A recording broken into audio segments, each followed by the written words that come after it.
Hey folks, welcome into Pro Football Ireland. Good morning to everyone watching this video. Whether it's a Monday morning, you're sitting in between Sunday Night Football waiting for something to happen. But we're here and we finally now have our video version of Monday Morning Football back after 3 weeks in London. I just didn't look good enough for video, Conor. I think after a few weeks, like for me, I was like, I'm too tired. Let's just go audio only.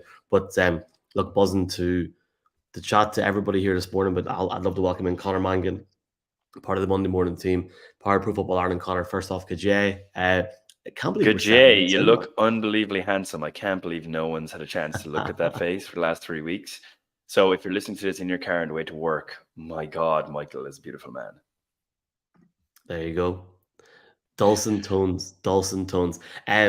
First off, without going into certain things, like, did you enjoy week 7? Like, we are recording this pre Sunday Night Football, so I'm going to publicly state online for people. I'm going to bed after this, and I'm going to get up early and watch the game in like 45 minutes. It's going to turn the Wi-Fi off on my phone, everything. So hopefully that works. No, my luck, it won't. But I'm too tired not to. This like for a week, Conor, where there was so many teams in the bye. Yeah. This week delivered, man. It delivered. It really did. It really did. Yeah, for any fantasy players there, it was kind of a tough week because you found out that you had 6 players all on a bye or something like that. But it was a great week. Like, this is always an interesting week because you can't use the excuse anymore of like, oh, we're getting into the season, or preseason wasn't great, or camp wasn't great, or camp was fantastic. Like, now we can kind of take a good look at everyone. And I found myself kind of doing that like naturally. I'm kind of like, okay, well, who are the top teams? Who are the teams that I think are really, really dangerous that maybe didn't think who are really contenders? Who are the ones that look like they're middle of the pack and are going to stay middle of the pack? Who are the ones that do not look good? They're still trashy. And then my favorite category, yes, I love Jeopardy. My favorite category is who's the trap teams? Who's the teams that no one likes to play, but they're not good enough to put them in the great teams category. So I found myself kind of breaking those things down in my own head. But very exciting Sunday of football, and Thursday was a great game too. So yeah, if you want to get right into it. Love it, man. I love it. Well, first off, let's look at one thing. One of the standout games in the early window was, even before a ball was kicked or thrown, this Ravens Lions game, and everybody was thinking that was going to be a great game. Ended up, it wasn't a classic. 38-6 to the Ravens. Lions just didn't, offensively did not show up, and I think there's many aspects just to go into this. But first off, Conor, Lamar Jackson, if you look at the box score, like he's he had like 300 something yards, 3 touchdowns in a day. At one point, he was perfect. He finished 21 and 27. But the combination of what he had, the run game with Gus Edwards, but more so Zay Flowers, Gus Edwards, and Mark Andrews on the receiving side of things, I personally think, and Ravens fans are going to tell me to shut up now, and I don't want to jinx anyone, but that was a serious marker to put down this week, and to see how they played, how they didn't just play, but they controlled the game. They had a dominant first half performance, and then you'd be forgiven for thinking that the Lions might have been out in the second half and got a couple of scores on the board. Didn't happen.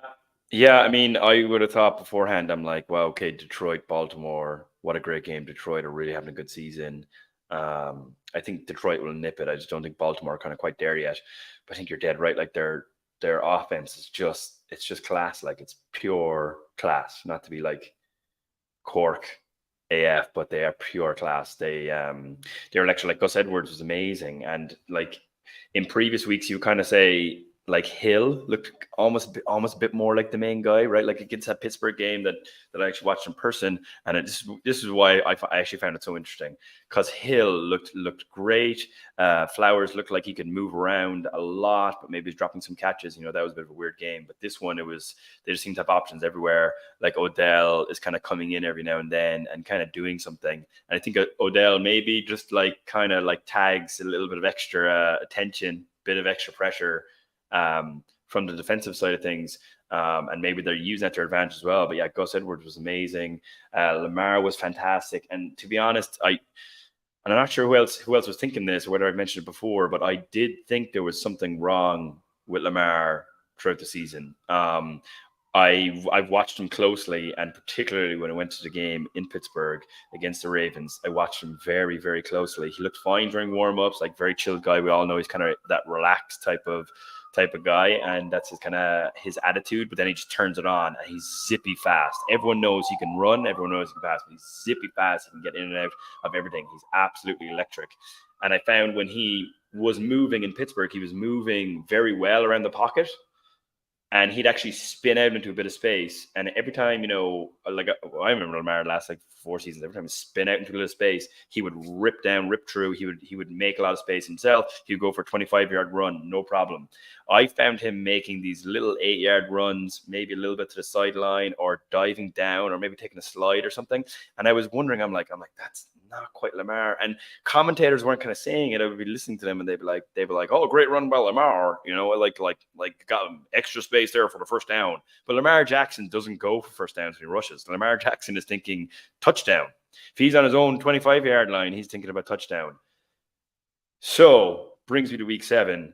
I was like, well, maybe something wrong with him. I was thinking maybe it's a hip thing or maybe a knee thing, because he does seem very agile on his ankles and his feet. Like he's very sharp there. But no, he was absolutely amazing, Michael. And the whole team were. It was just great to watch. Like, they never looked like they were going to lose. He scored 2 touchdowns first quarter, 2 touchdowns second quarter, fifth touchdown in the third quarter, and then just needed the field goal in the 8th. Like, it just never looked like Detroit were even in the game. It's funny you mentioned about Lamar there, because we have we've got a set schedule for this podcast, but we don't have maybe bullet points under bullet points, because it's very much instant reaction. So I'm glad you mentioned that. You mentioned certain plays that even the plays that you seen when they were in Pittsburgh. I seen them last week, so we both had a chance to see the Ravens so far this season. First off, the whole London talk that I love the Bills. I think they're a great team, great franchise, great people. But there was a lot of media in upstate New York this week talking about the London hangover, or last week, sorry. That's rubbish. Like, look at the Ravens today. The Ravens left Stansted Airport 20 minutes after me, half an hour after me last Sunday. They got home, they took the Monday off properly, they went back to work on Tuesday. There was no issue for them.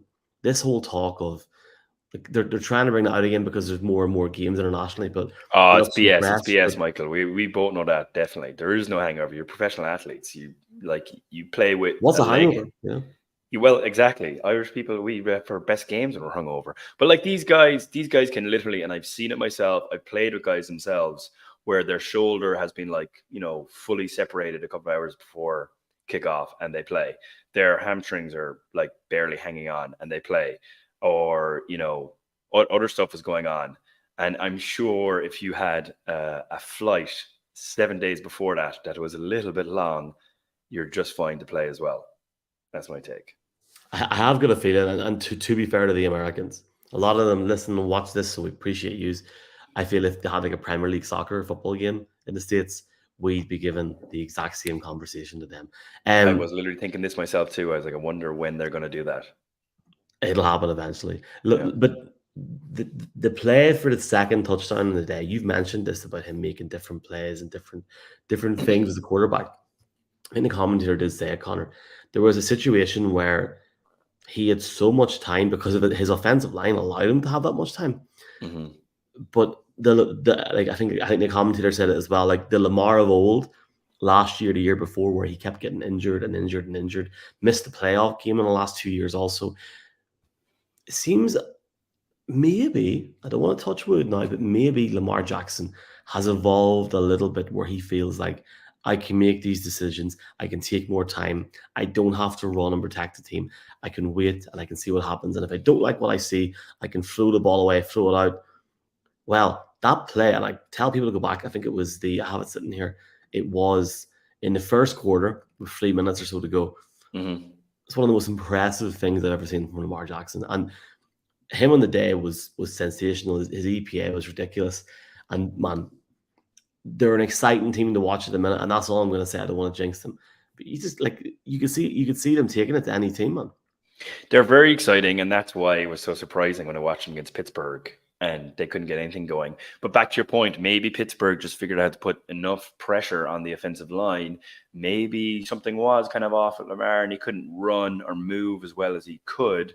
And then that caused some issues. He also kind of missed a couple of passes there, and some of his receivers actually just dropped normal passes. So maybe that was just an off game. But it is kind of, when they're on, they just look absolutely amazing.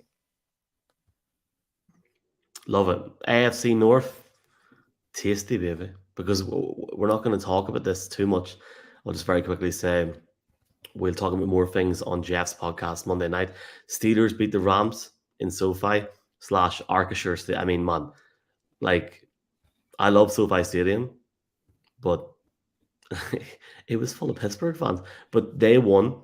We're going to talk about the Browns in 2 seconds. They won. That's LA, baby. Hollywood. What a division, man. And the Bengals are in a bye week.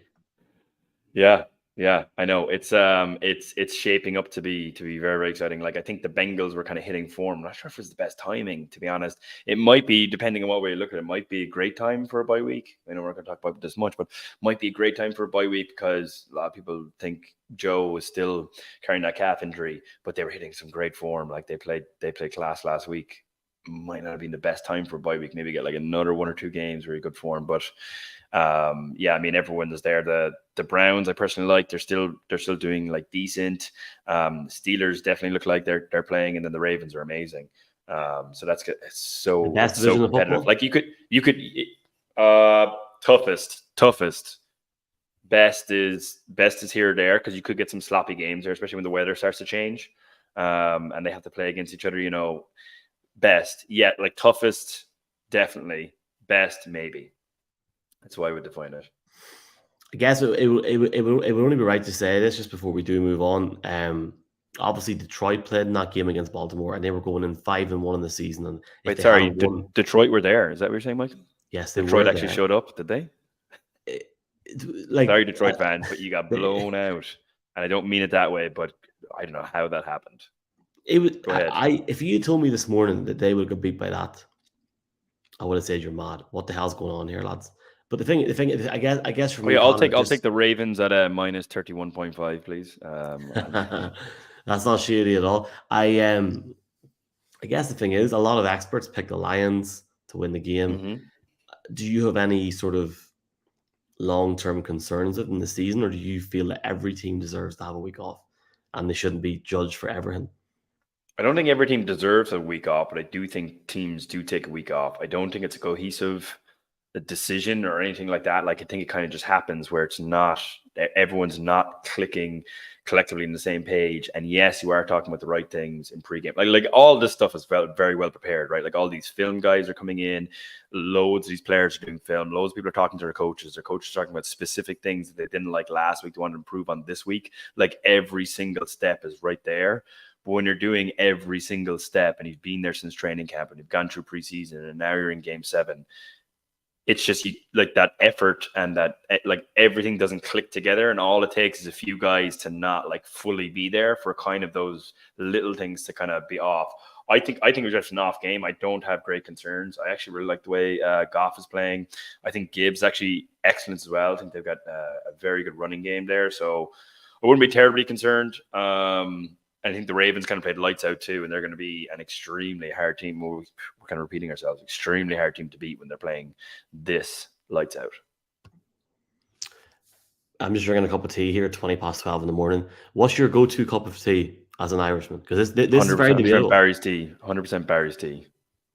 But do you know, like, there's like obviously Barry's Lions in the south and around our like north and south of the border. Mm-hmm. But there's like Northern Ireland, like tea varieties. There's Punjana. There is Thompson's, there's Mimosa, and I'm forgetting one here. I am, but Punjana would, like, my parents wouldn't buy Barry's or Lions. They love Punjana. Is that blasphemous, or is that just a sad sign of fallouts and stuff? Yeah. It's just. I mean, your parents aren't truly Irish. Like, the only tea in Ireland is Barry's. So, I mean, I'm not sure where they're from or how they got into this country, but just don't say anything to anyone, and I hope they enjoy their weird chai tea, whatever you called it. But yeah, Barry's is the only real tea. I'm not sponsored by them or anything, not a hashtag ad, but yeah, they're the best by far. we'll definitely have this conversation in person, and we'll We prove will. it either way. I think it's grand. Like I like Punjana, but I have to say I love Barry's. Like I went through like a 2 or 3 year thing of Lions, and now I can't stand it. So that's a whole different conversation. But tea before Sunday night football or before bed, is that frowned upon in terms of sleep for you? No, not at all. Yeah, my caffeine tolerance is absolutely through the roof. I think I've absolutely exhausted my adrenal glands for probably the remainder of my life. So they no longer work that way. So now, like tea and coffee are like a soothing hot beverage, just like a hot toddy. So before bed, before training, I used to have black coffee right before training. And then at halftime, I always tried to get black coffee, but the only coffee machine was actually in the physio room, and they used to be really busy at halftime patching players up. But I would love to have hot black coffee, and like the other players be looking at me like, huh? What you doing? I'm like, I'm having a cup of coffee, man. And he's like, I got some pre-workout if you want it. And I'm like, that's not the same thing, man. I just want a cup of coffee and relax. It's all good. So that would be my go-tos, or a cup of tea. But obviously, the water's different over here. Barry's and Lions, whatever tea you have, does not taste as well. Does not taste as good. It's the Irish water is second to none. Second to none. Wow. And my mother will test to that too. She literally brought, she came to see a couple of games. She brought a box of Barry's tea over with her, and she like keeps a couple of bags in her pocket, and she'll go to a restaurant, she'll order a cup of hot water, and she'll take out her own bag of tea. So sorry, Mom, if I I'm do kind of that for the sounding Super in rude Bowl. here, but yeah, For like Germany and London, I bring tea bags over yeah, that's what because my mom does, and she takes them out in the restaurant. the So thing is, like the tea that like, we should like. I mean, we are going to move on here, folks. But I'll say very quickly, the tea in NI, obviously people drink Barry's and Lions, but anybody takes like Punjana or Mimosa, whatever, it does taste very similar. Whereas the tea, if you go to England, is like different. Like what's going on? Like it's not the same. It's not as good. Anyway, let's move it's on. not. I really Yeah. enjoyed that Let's conversation. talk about one of the wildest games of the season so What far. the hell? Here, what in under of God? There's so many things here. First off, was it 39-38? I think first off, let's Was talk it? about the Is elephant the in the game room. even over yet? I know kickoff is 1 o'clock, but is it over yet? I well, that's a whole different discussion.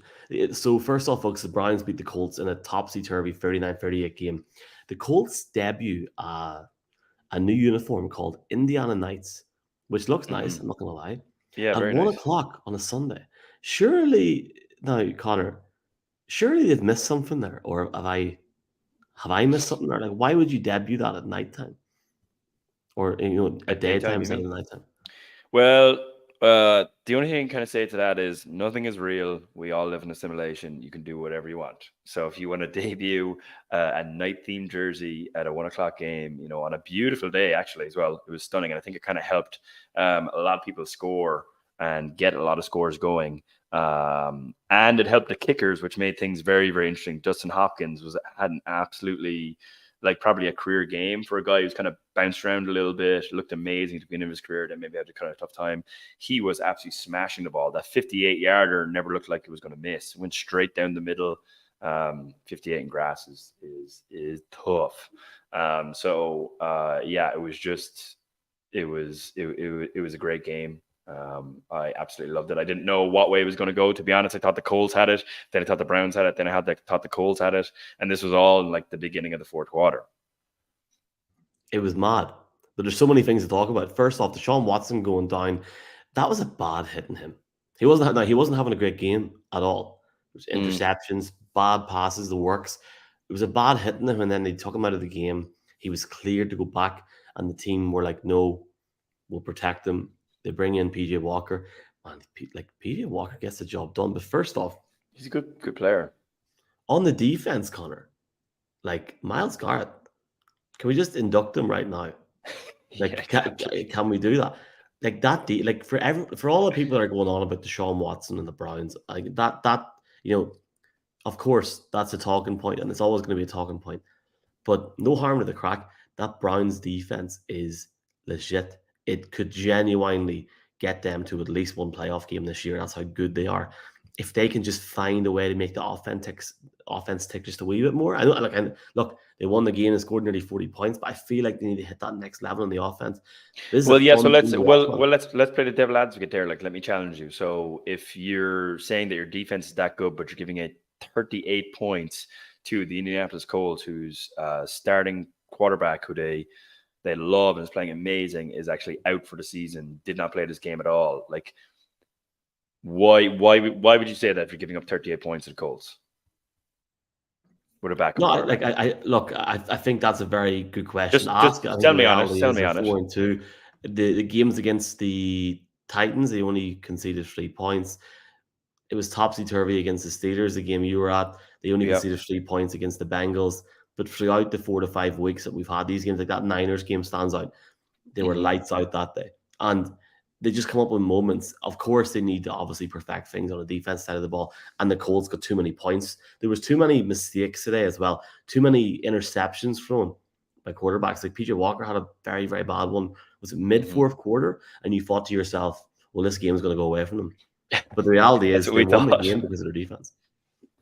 Yeah, and John. Well, I mean, they've definitely found something though. I mean, they lost, probably the best running back in the league.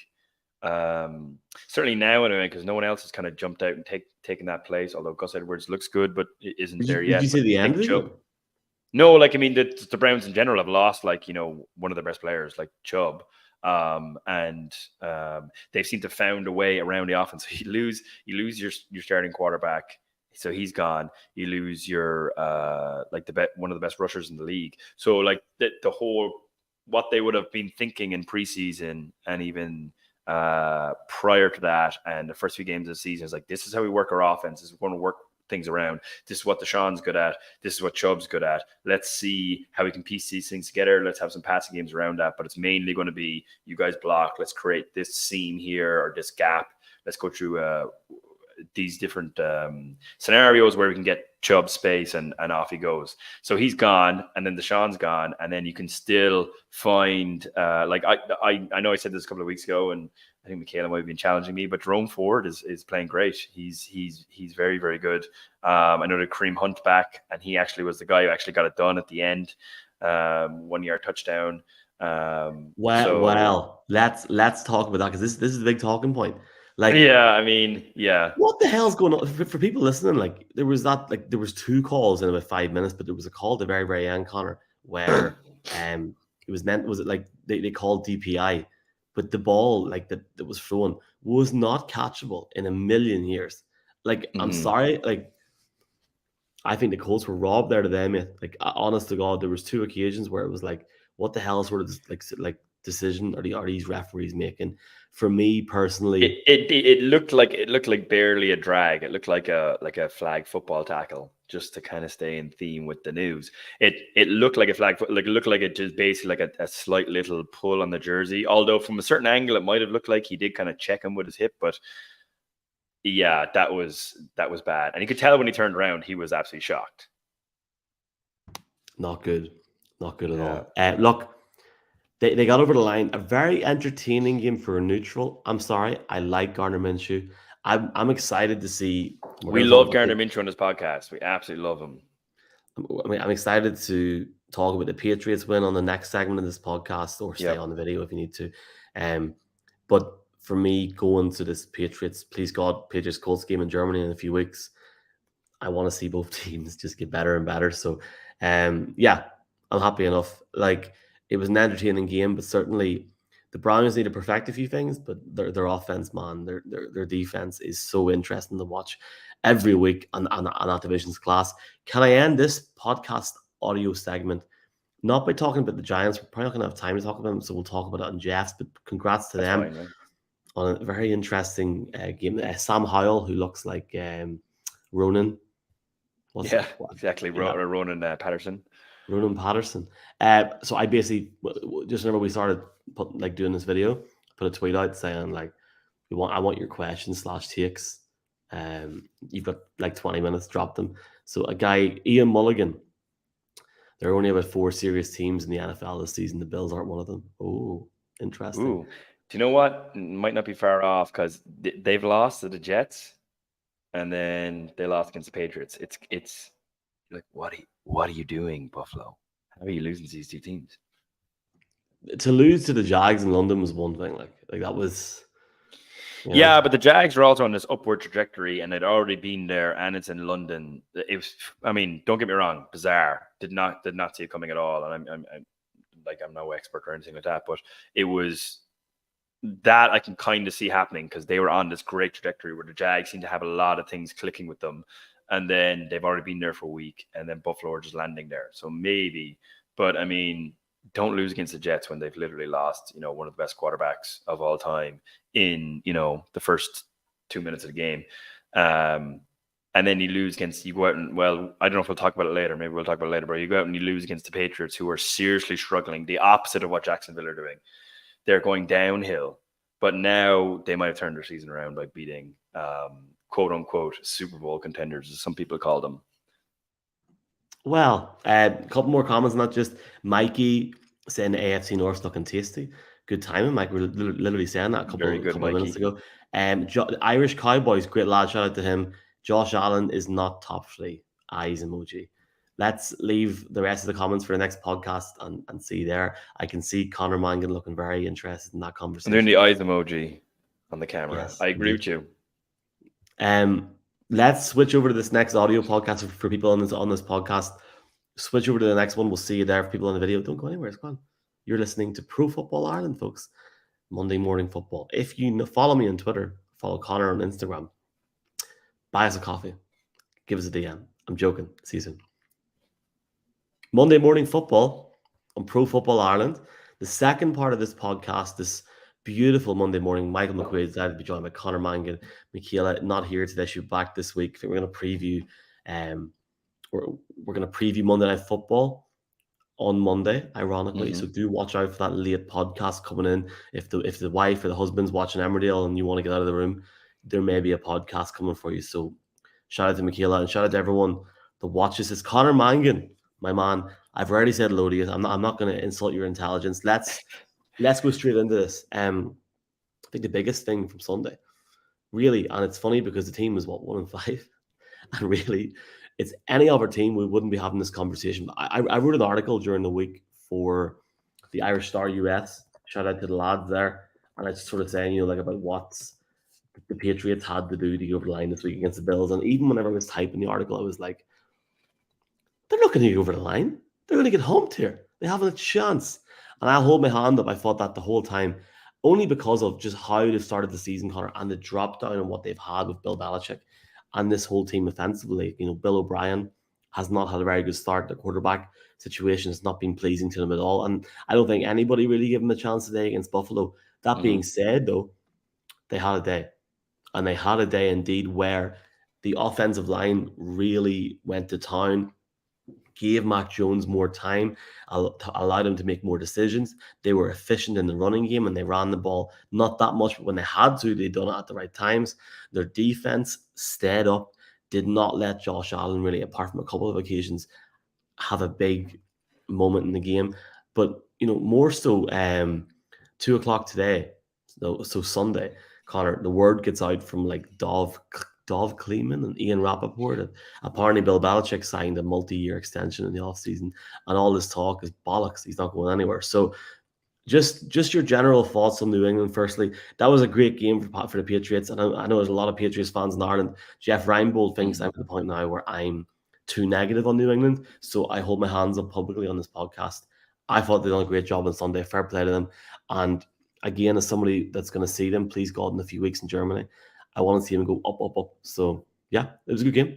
Yeah, don't be in Jeff's bad books, Michael. You're going to change that around. If I can. So last Monday, October 16th, the Cowboys are playing the Chargers. Okay, it was actually quite a big game. A lot of people were talking about it. This is actually a very interesting game. Cowboys looked amazing at the beginning of the season, but maybe are looking a little bit, for some reason, a bit flat. The 2 games before then, a lot of people fancy the Chargers, think Justin Herbert is one of the best quarterbacks in the league, has lots of weapons offensively with him, and just in general, they look like a very, very tidy team, despite playing in a city that don't even support them, but that's okay.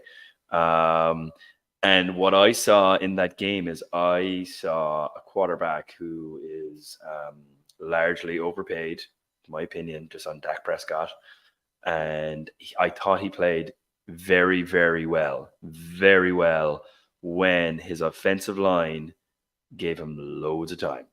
I didn't think he was actually that mobile. A little bit, like he was moving decently well for a bigger guy. I think he should be actually, for a bigger, more athletic guy, I think he should be doing a little bit better. But his offensive line, when he had time, he was 100% making the pass. And there was multiple passes where there was pressure on him, but it was tough for him because they were either second and long or they were like 3rd and 8 or 3rd and 7. And he had a lot of passes that he missed because his offensive line couldn't protect him enough. Now, fair play to the Chargers going after him. Their D-line is absolutely class. Really putting a lot of pressure on him. Towards the end of the game, when they scored, it was basically Dak sitting in the pocket for, 2 to 4.5 seconds with loads of time to make things happen. And what I saw today was I saw a quarterback who maybe like Dak Prescott was like largely overhyped, but maybe not. I don't know what people generally think of Mac Jones anymore. I know he's been going through kind of a rough go at it, but after today, it's kind of hard to judge him on it. But I think what you think, Michael, is their offensive line won them the game, and they gave him lots of time to be able to do what he needed to do. And then on top of that, I think it was Stevenson and Bourne just did very, very well and gave him lots of options and gave the team kind of lots of momentum kind of going forward. It's funny, they had the Hall of Fame ceremony this week in New England. A guy called Mike Vrabel was there on his bye week. Oh, yeah.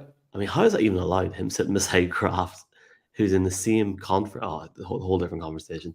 But Dante Scarnecchia, I'm going to pronounce Dante's surname completely wrong. He was there, and it's just ironic that they improved the offensive line in time for him coming in. But, going into week 7, the Patriots had the 2nd worst defensive line and the 3rd worst offensive line in the league per Pro Football Focus. Our friends over there, shout out to Sam Monson. Didn't happen today. And Mac Jones literally came out after the game, Conor, and said, when I have time, I can go and read the offense how we're supposed to. And for Mac Jones to publicly come out in support of his teammates and thank them, I think says a lot. A lot of Patriots fans now believe that they may have their guy in Mac Jones, and if they can build around him, that's fine. I think for me, it's going to be a situation now where, yes, they beat the Buffalo Bills today, but this is not a one-game season. I know that the Patriots and the Patriots fans know that, but they now need to go and back it up. They've got a game against the Dolphins next week, which is in Miami. That is very, very difficult to play in Miami. Never mind the heat, everything else. We're recording this pre-Sunday Night Football. If Miami beat Philadelphia and Philly, they have to be the number 1 seed contender, in my opinion. If it like in terms of the AFC, in my opinion, if Miami go and beat Buffalo, go and beat Philly tonight on Sunday Night Football, it's Monday morning now, I think that's a serious marker down, not just for the AFCs, but for the AFC. But they've then got the Commanders, and then they've obviously got the Colts in Germany, and then they've got the Giants. You've got 3 to 4 to 5 games there where you can pick up certain wins, even if not a lot of people are going to be expecting them to win next week, for example. But you can just keep chopping away at that. We've seen an improved offensive performance this evening. So time will tell, see what happens. But, one thing they really struggled on was points and the confidence that Mac Jones had. And that's definitely come back. Yeah. Yeah, I mean, I 100% sure. I just like it was weird too, because when Mac Jones came out last week, they seemed to almost play a little bit better.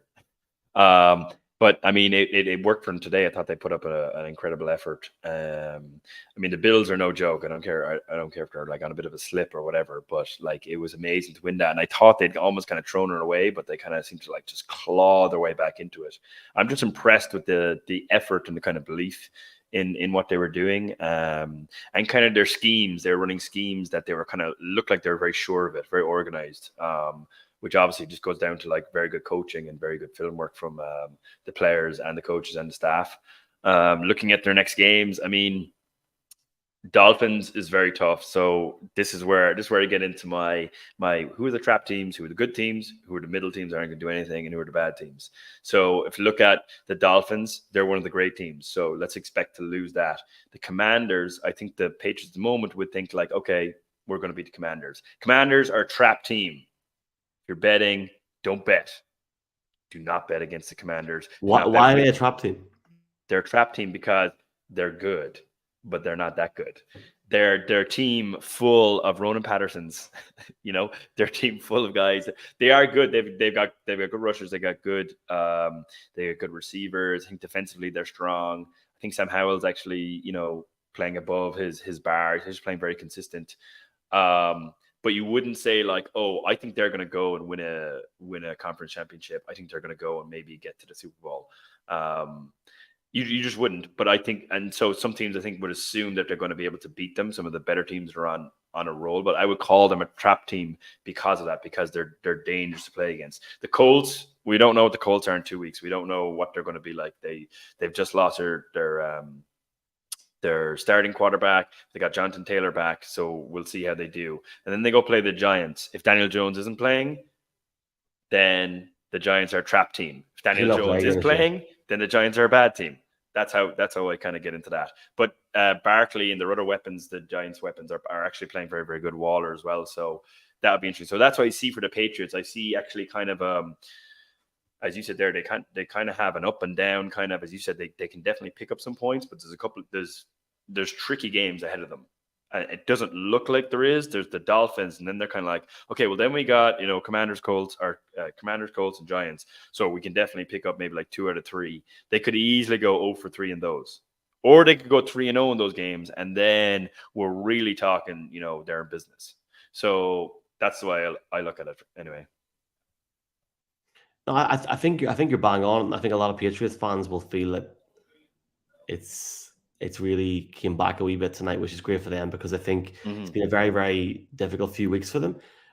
What was your thoughts on the Bills? Because the Bills obviously got through the game just about last week against the Giants. Now tonight, as I yawn, excuse me.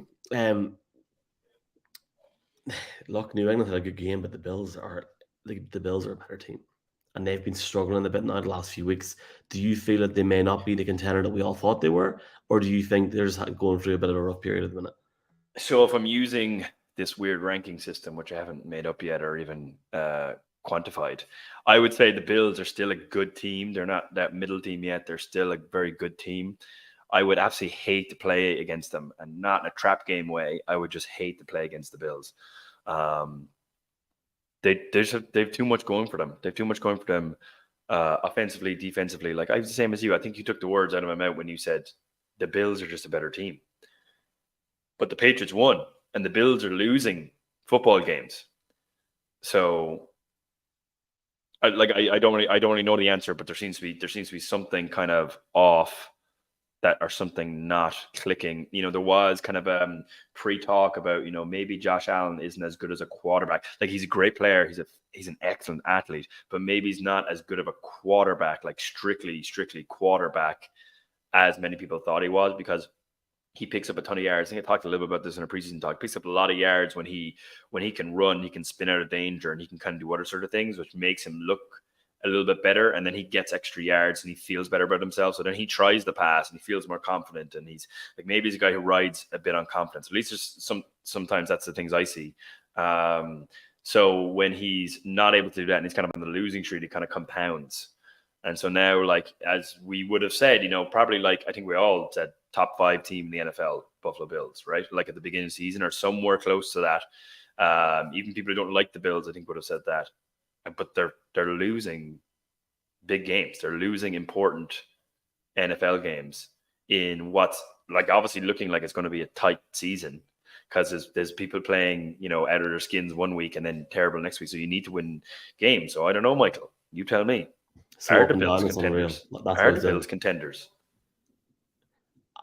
I don't know. Like, I think it's okay to agree on I don't know. I think people listening, do you know? If you're asking yourself right now, do you know whether they're contenders or not? Tell me. Well, give me great reasons why. Give me great reasons why. You're brilliant at this, Conor, because people have literally just like honest to God. So like people have like tweeted into this broadcast saying, Chris Cairns, who is from Belfast.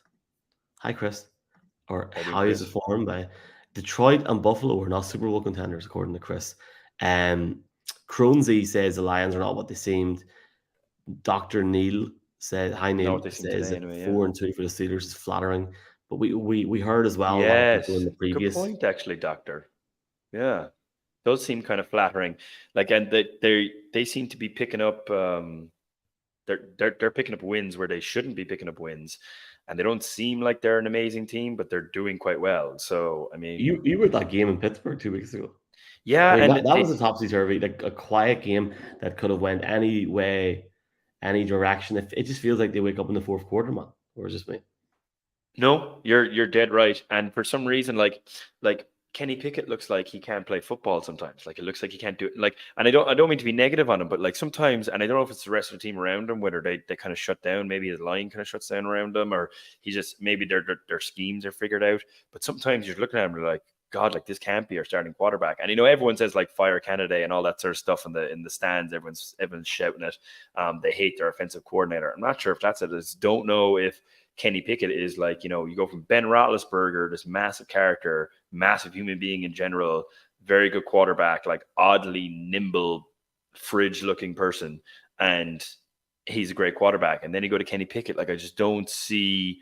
If I'm the Steelers and I'm this, legendary organization, like legendary, like wholeheartedly, the whole thing is quite amazing. If you're going to dive into the Steelers, fully recommend it. Like family-owned, like football team that's just like oozing with passion and energy and character and heart.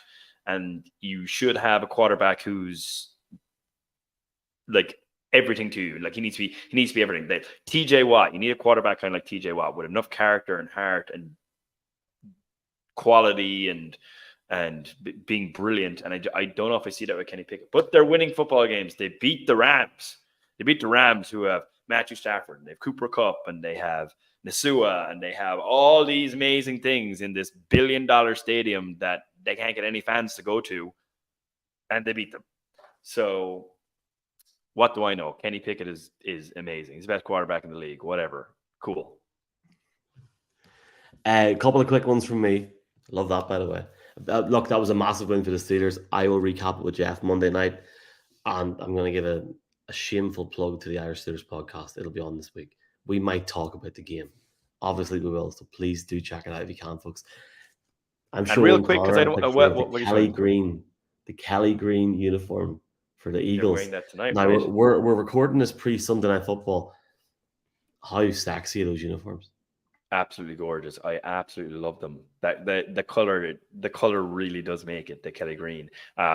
If you're in a car or whatever, definitely don't Google this while you're in your car. But wherever you get your destination, Google and have a look at it. It's absolutely gorgeous. It does look really, really well. There's a lot you can do with NFL uniforms, and those ones, mwah, tasty. I know you want to talk about your man Dan. We have to get him on soon, man. I want to We had talk. the I want to talk Irish about my flag. man Dan wearing his Irish flag on his helmet. I absolutely love it.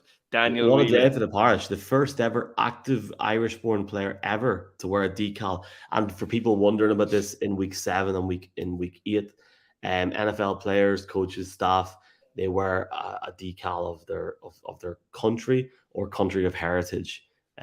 So for this week and next week, we'll see Dan rocking the tricolor. Bill Belichick will have a Croatian flag, I think, on the side of his polo shirt. So it's pretty cool.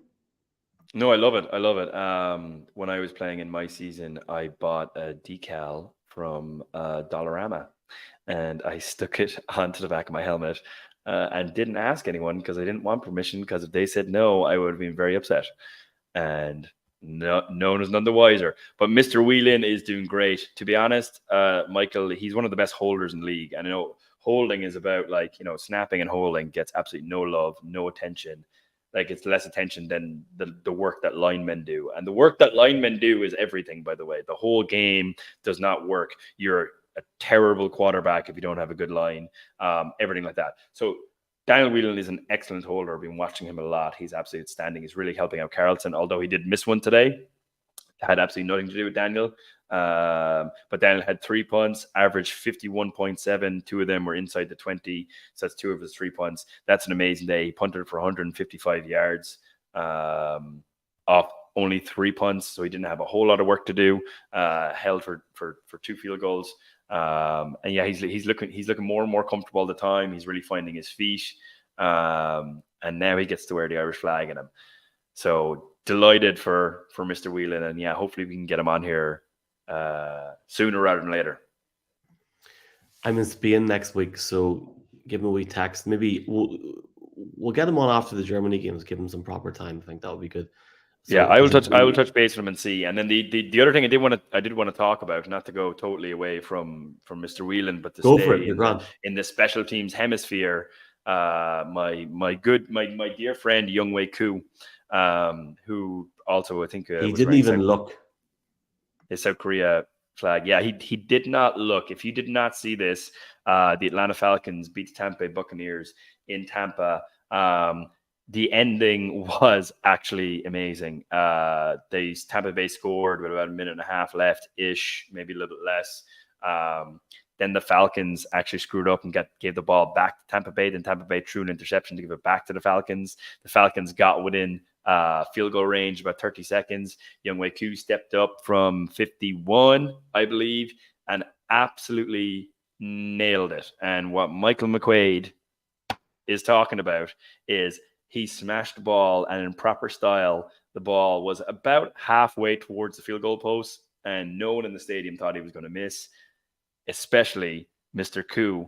Ball went through the middle. He was already walking towards the bench and walking. He was not running. Players were running towards him. He took off his helmet. They, threw on game winner. He is the game winning stud. The man cannot miss a game winning field goal. He is as clutch as they come. He only moved to the States when he was like 11 or 12 years old. Didn't even speak a word of English.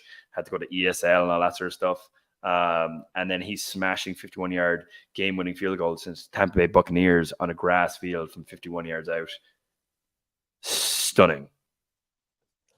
I mean, it's funny because I was literally going to mention this game very quickly, so you're just beautifully sidetracking us in here. Look, if you went and looked at the score, you think, oh, it wasn't a great game. It was a really intriguing game because,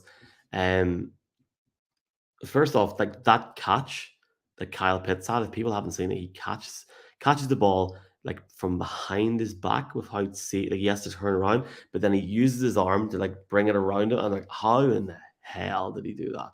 Like one-handed catch. It's probably the catch of the year. Like it's unreal. But Kyle Pitts had a decent game as well. I actually really enjoyed this game, Conor, because I thought, especially in the first two quarters, that we're going to get a high-scoring game here because it started off very, very fast. It went down a bit, and yeah, look, the Bucs went on a field goal in the end. I just felt like Baker could take him to the next level in the second, third quarter, and he didn't. But the Falcons have got a decent team there, man. Definitely.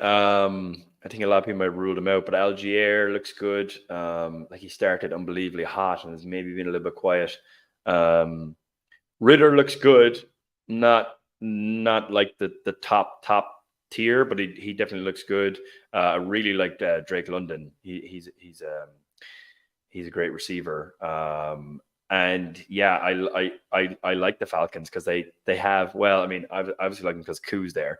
But when you have that kind of like, he's almost like having a safety net that if you're just like somewhere close and we get him within 55, 60 yards, it's like, we're definitely going to make it. The pressure's on you. And that's when the other team starts panicking. That's when Tampa Bay starts panicking. Now, Dustin Hopkins had an unbelievable game too. He absolutely mashed a 58-yarder at the beginning or in the previous podcast. Absolutely played amazing. So it's they have a good team, and I sort of agree with you. Like I think Tampa should be better, but I think this maybe is why Baker Mayfield hasn't made it, and maybe the other teams he was in, because he is the guy until something like that happens, third and fourth quarter, where he just kind of becomes not the guy, and he just doesn't make it happen.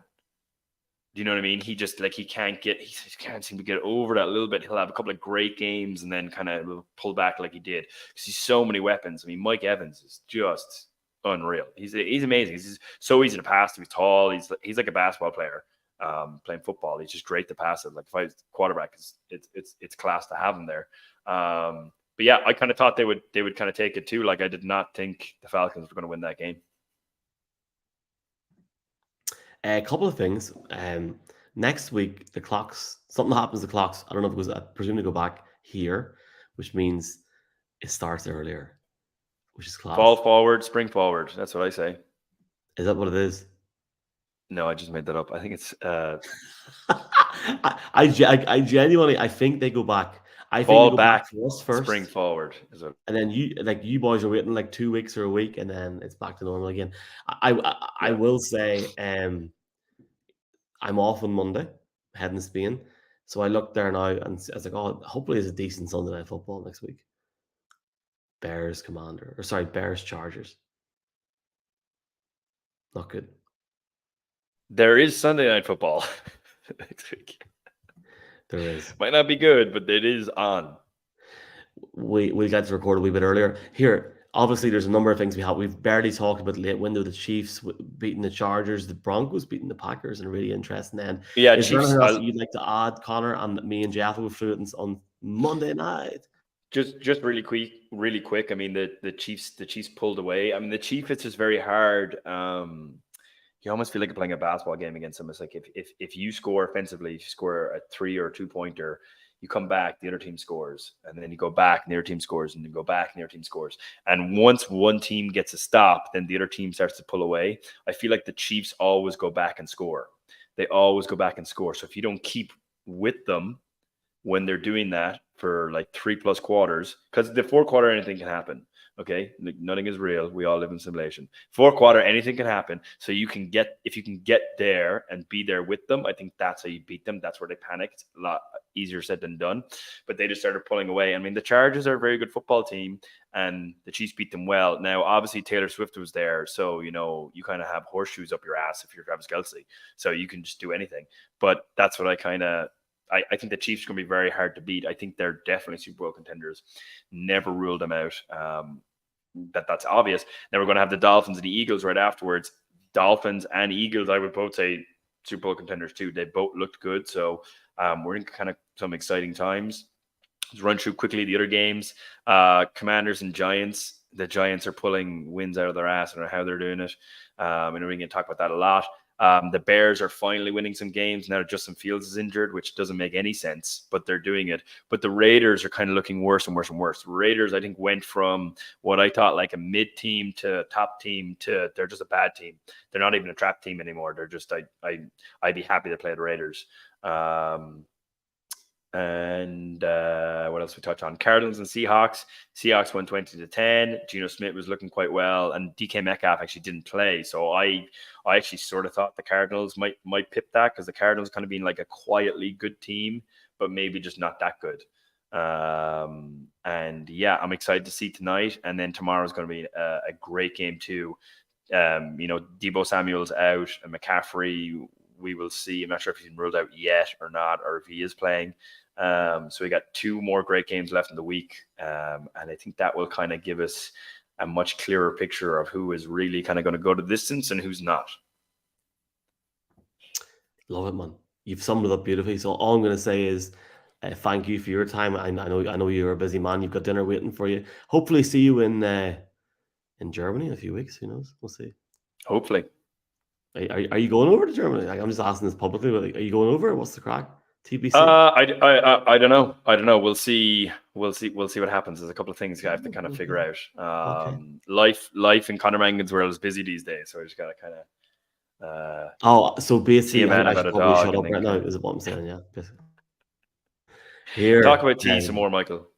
If you start living in Germany, this is going to be hard on a Sunday night.